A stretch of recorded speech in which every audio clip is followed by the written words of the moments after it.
Ringo Bonavena, the wild Argentine boxer that wasn't afraid to run his mouth.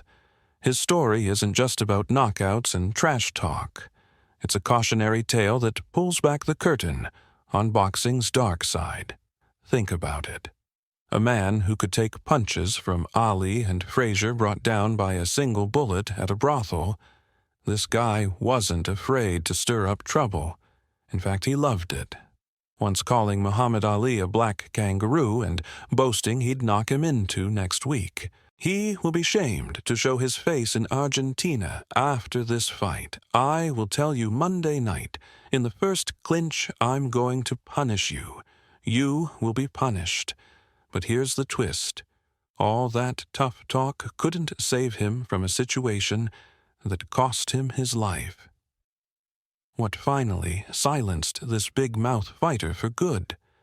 Let's get into the chaos that led to Bonavena's tragic downfall. Introducing from South America, he's wearing blue trunks. He weighs 204, the heavyweight champion of South America, Oscar Ringo Bonavena. Remember those tough kids from your neighborhood growing up, the ones who always seem to be looking for trouble. Well, picture a young Oscar Bonavena, all muscle and attitude, prowling the streets of Buenos Aires in the 1950s. This scrappy Italian immigrant son had something to prove, and he wasn't afraid to let his fists do the talking. Oscar's journey to becoming a world-class boxer didn't start in some fancy gym. It began right there on the streets of Buenos Aires, where he faced down local bullies who pushed him one step too far. It was this diamond in the rough that caught the eye of a local trainer. He saw potential in Oscar that went beyond just another kid with a chip on his shoulder. When Oscar stepped into the ring for his first amateur fights, it was like unleashing a force of nature. The boxing world got his first taste of what would become his trademark style. Wild, unpredictable, and utterly captivating. But Oscar wasn't just about the fighting. This kid had a mouth on him that was almost as dangerous as his fists. One observer called him a heavily muscled boar who wouldn't shut his mouth, and even the greatest himself has said he talks too much. He ran his mouth at every opportunity, daring the world to take notice of him. Now, you might think that all this raw talent and natural aggression would have trainers lining up to work with Oscar. But here's the kicker. His early trainers found him about as easy to handle as a live wire. They tried to refine his technique, to channel all that wild energy into something more controlled. And what did Oscar do? He just shrug it off, go right back to doing things his way. It was like trying to tame a hurricane. You could see the potential for greatness there, but getting him to listen was a whole other fight. Despite all the challenges, there was no denying that Oscar Bonavena had something special. At the tender age of 19, he made the leap that would change his life forever. He wasn't just entering the boxing world. He was about to turn it upside down. Picture this. A young Argentine boxer strutting into press conferences his hairstyle like he was the fifth Beatle. That's how Oscar earned the nickname Ringo. But what got people talking was the way he'd run his mouth insulting champions and calling out opponents like a carnival barker on steroids. You know how some fighters have that one thing that makes them stand out. For Ringo, it was his gift of gab. And boy, did he use it. Remember when he called Muhammad Ali a black kangaroo and a chicken for dodging the draft? That wasn't just trash talk. That was lighting a stick of dynamite and tossing it into the boxing world. Ali, known for his own sharp tongue, was furious. But for Oscar, it was just another day at the office. Some days he'd walk into a restaurant and head straight for the refrigerator, grab a chocolate cream pie and eat what his stomach could hold. He was a mess.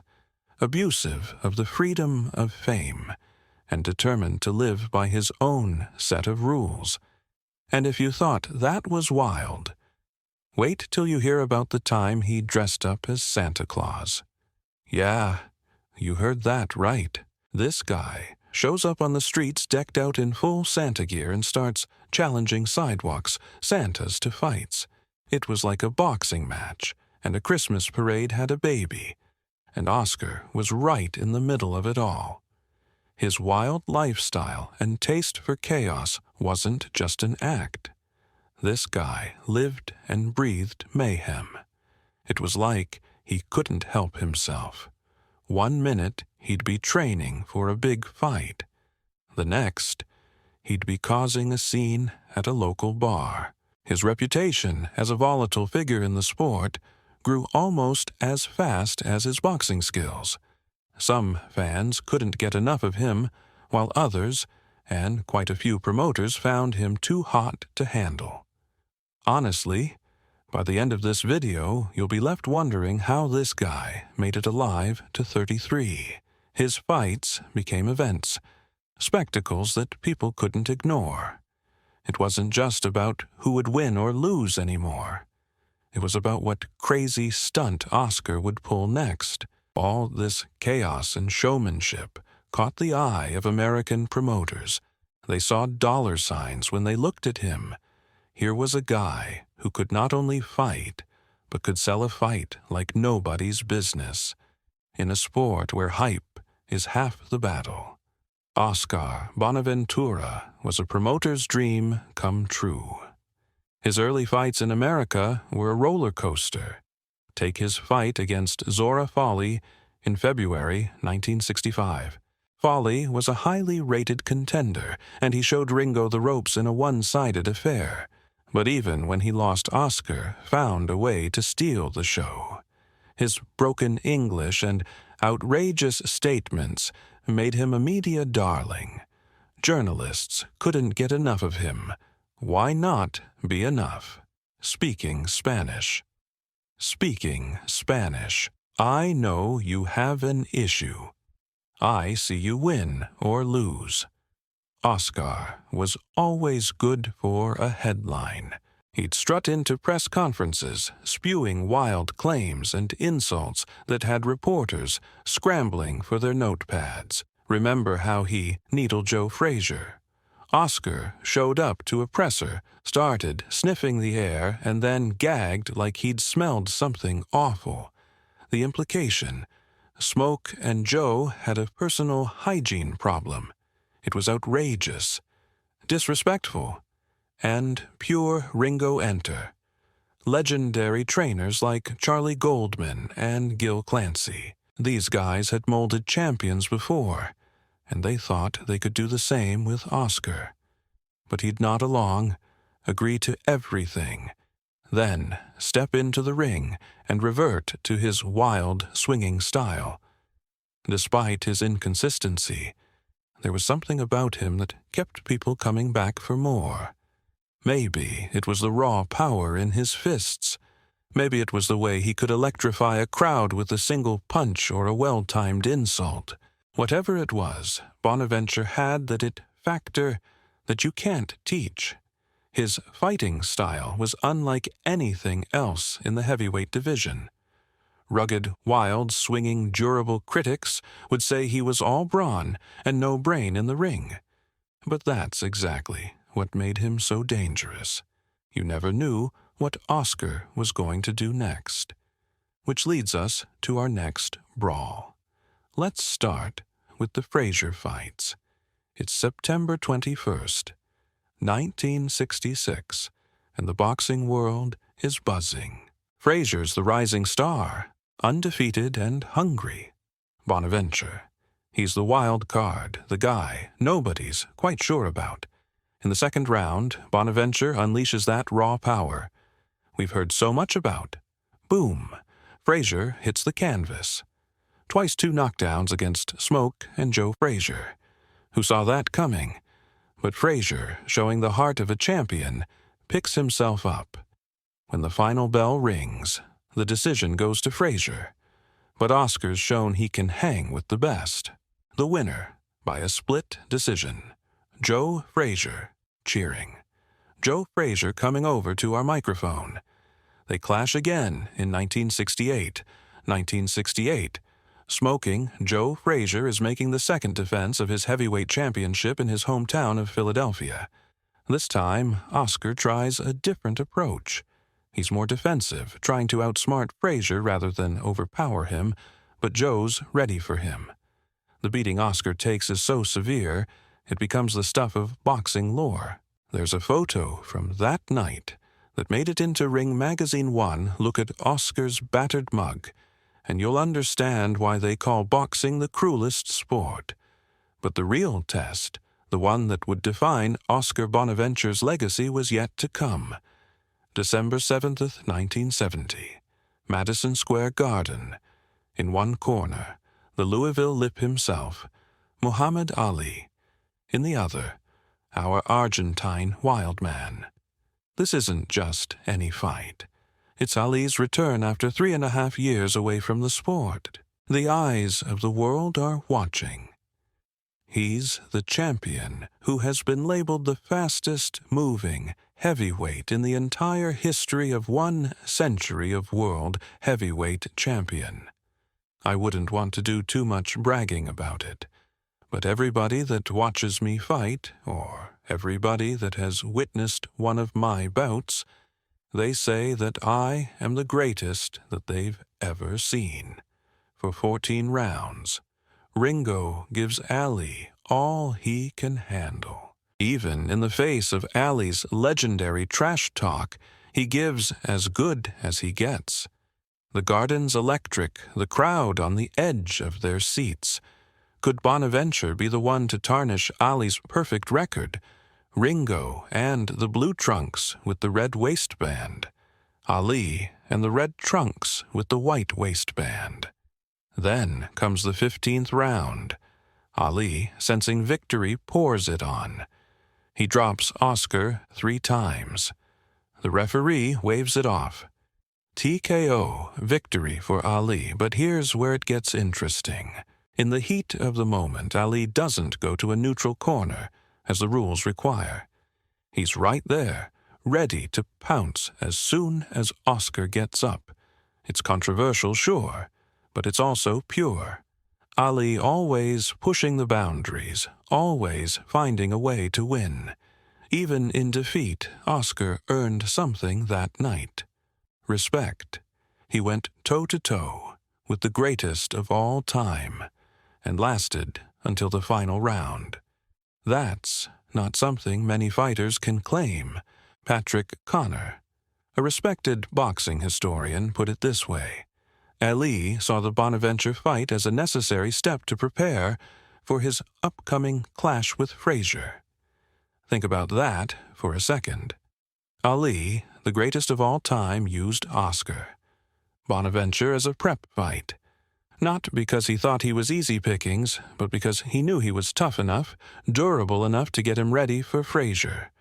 We've all seen people go crazy in the name of love. Heck, maybe even you, yourself, have done some questionable things for the sake of romance. But have you ever conspired to kill for your lover, or to kill with your lover? Our boy Bonaventure has. And it all started at a place called the Mustang Ranch. To resurrect his career, Oscar moved to Reno, Nevada, to promote a series of fights and to train on the property of local pimp and gangster Joe Comfort, who ran the infamous Mustang Ranch with his madam wife Sally. It was the first legal brothel in the United States and was run by an Italian couple with alleged ties to the mob. Sally, daughter of a prostitute, and Joe, your average wannabe mafioso type, seemed like the ideal couple combining brains, brawn, and breasts. But the Mustang Ranch wasn't just any old brothel. This place was legendary, and not in a good way. It was the kind of joint where the lines between legal and illegal got real blurry, real fast. Right in the middle of it all was our boy Bonaventure, and his urge to fly into Sally's flame, who was 26 years older than him. Talk about a cougar. He and Sally, who had white hair and swollen legs, showed up in the papers as the Beauty and the Beast, and local journalists hinted at a love affair. It was March 1976 when she became Oscar's manager. But let's be real, that was just a fancy word for what was really going on. These two were playing with fire, and they knew it. The affair between Oscar and Sally became the worst kept secret in boxing. Everyone knew, but no one dared say a word. These two took the phrase partners in crime literally. They were plotting, scheming, trying to find a way out from under Joe's thumb. They even talked about taking Joe out of the picture permanently. This wasn't some pulp novel. This was real life, with real consequences. To make matters worse, Oscar once pointed a shotgun at Joe. Sure, it turned out to be empty, but can you imagine the tension in that room? It was like a powder keg, just waiting for a spark. He even bragged about taking over the Mustang Ranch. The whole situation was a ticking time bomb. Joe gave him an ultimatum: leave with Sally or face the music. But Oscar wasn't the kind of man to back down from a fight, even when he should have. As Ringo's star faded in the ring, it seemed to shine brighter at the Mustang Ranch. He became a fixture there more at home, among the working girls and high rollers, than he ever was in the gym. The man who once had the world at his feet was now knee-deep in a world of danger. Ringo plunged into a whirlwind of lovemaking and mayhem, and he wouldn't make it out alive. Boxing insiders watched in disbelief. Here was a guy who could have been one of the greats throwing it all away for a dangerous hookup and a taste of the high life. But that was Ringo, always living on the edge, always pushing his luck. You know how they say luck runs out for those who push it too far? Well, on May 22nd, 1976, Oscar Bonaventus's number finally came up. And let me tell you, it wasn't pretty. Picture this. It's a chilly Nevada night, the kind that makes you pull your collar up tight. Oscar's on a losing streak, throwing money away at the gambling tables. But that's not enough for him. No, he's got to take it one step further. So what does he do? He heads over to the Mustang Ranch. Now if you're thinking, hey, isn't that the place where he's been causing all sorts of trouble? You'd be right on the money. Oscar's got one thing on his mind. Sally Joe, Conforte's wife. The same Joe who owns the Mustang Ranch and isn't exactly known for his forgiving nature. As Oscar approaches the ranch, the air feels electric with tension. That's when Willard Ross Brymer, ex-convict in Mustang Ranch security guard, steps in, a bolt-action rifle in his hands. Two men, both with something to prove, squaring off in the darkness. Witnesses later said Oscar tried to talk to Brymer, but here's where it gets messy. Oscar, in a moment of sheer madness, reaches for a revolver stashed in his boot. The metal glints in the dim light, and time seems to slow down. Before anyone could blink, a single shot rang out.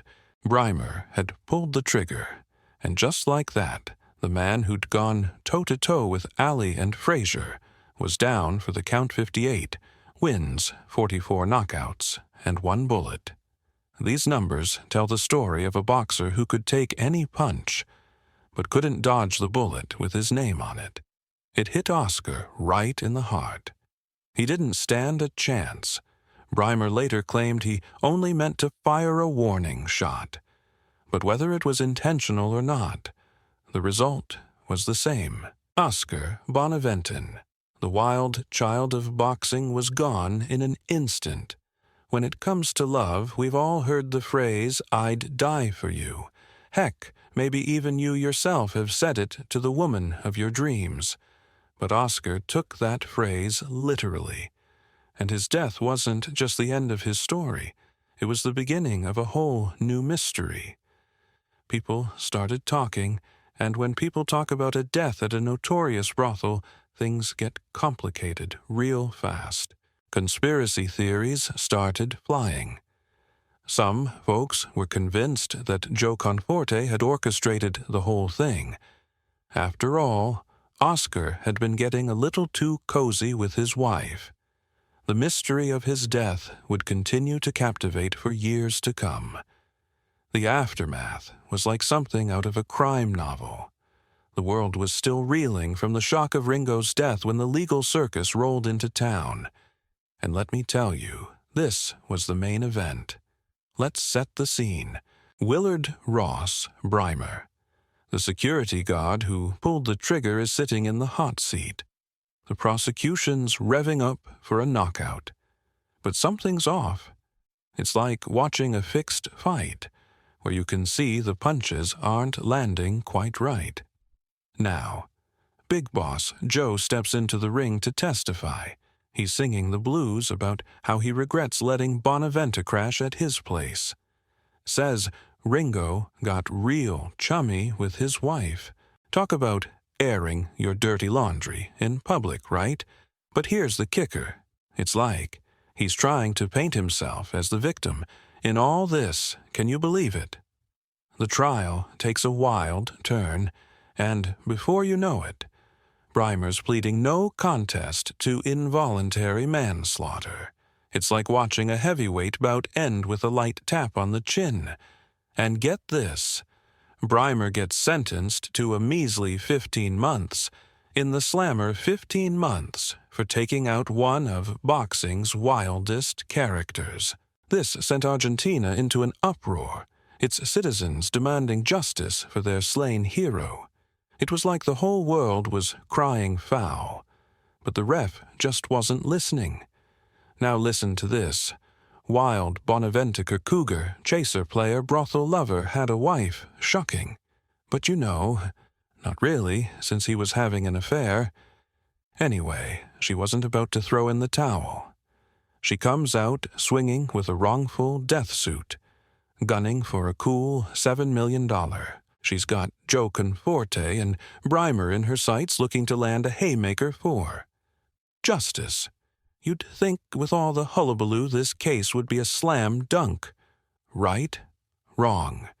It's like watching a boxer dance around the ring, never landing that knockout punch. The Conforte slip away on some legal technicality. As the dust settled, people started asking questions. Was Brymer just a fall guy? What about Joe Conforte's role in all this? Some folks whispered that maybe, just maybe, his influence reached further than the Mustang Ranch, that perhaps he had friends in high places pulling strings behind the scenes. But we'll never know, because Joe Conforte died in 2019 and took his secrets with him to the grave. What we're left with is a tragedy worthy of Shakespeare played out in the neon-lit world of Nevada's underbelly. A fallen boxer, a brothel owner with secrets and a justice system that seemed to drop the ball harder than a rookie. Taking his first hit from Mike Tyson, the boxing world was left reeling, feeling like they just watched their champ go down in a fixed fight. But Bonavena's recklessness left behind him a trail of self-destruction that ended violently. This is what happens to the almost greats of boxing. The ones who had the talent, the grit, but never quite reached the summit. He's a perfect example of how the sport remembers its fallen heroes, with a mix of admiration, regret, and a whole lot of what-ifs. In Argentina, Bonaventus's memory still packs a punch. When he died, thousands flooded the streets to say goodbye. Former Argentine President Alejandro Lanús showed up to pay his respects. That's the kind of send-off usually reserved for national heroes, not guys who got gunned down at a brothel. But that's Ringo for you. Larger than life even in death. Ask the boxing historians about Bonaventus, and you'll get a debate. Was he great? Was he just good? It's like trying to score a close fight. Everyone's got an opinion. Most agree he was a significant heavyweight of the 60s and 70s. But whether he belongs in the pantheon of all-time greats, that's where the arguments start. But here's the thing about Ringo. His fights against Ali and Frazier are still required viewing for any serious boxing fan. Imagine you're a young fighter trying to learn the ropes. Your coach sits you down in front of a grainy old TV and says, "Watch this. This is how you stand toe-to-toe with legends." That's the Bonaventus effect. He might not have won those fights, but he sure as hell made his mark. Of course, it's hard to talk about him without mentioning that tragic night at the Mustang Ranch. His personal life often overshadows what he did in the ring. It's like trying to appreciate a masterpiece painting with a big, ugly stain right in the middle. You can still see the brilliance, but man, that stain catches your eye every time. Bonaventus's story has become a bit of a cottage industry. Books, documentaries, movies. They all dig into the darker side of his life and the seedy underbelly of boxing. It's like we can't get enough of the tragedy. Maybe it's because deep down, we all love a good fallen hero story about the connections between the sport and organized crime. It's like Ringo landed one last haymaker on the boxing world. Even after he was gone in the end, Ringo's legacy is as complicated as the man himself. He's remembered as a talented brawler who could hang with the best, a colorful character who lit up press conferences, and a cautionary tale about the pitfalls of fame. His story is a reminder that in boxing, as in life, the most compelling tales often come from those who almost made it to the top. Bonaventu's life and death shine a light on some pretty heavy issues in the boxing world. Are we doing enough to look after these guys? Once the final bell rings, when the cheers fade and the lights go down, what's left for our fallen gladiators? What do you think? We'd love to hear your thoughts.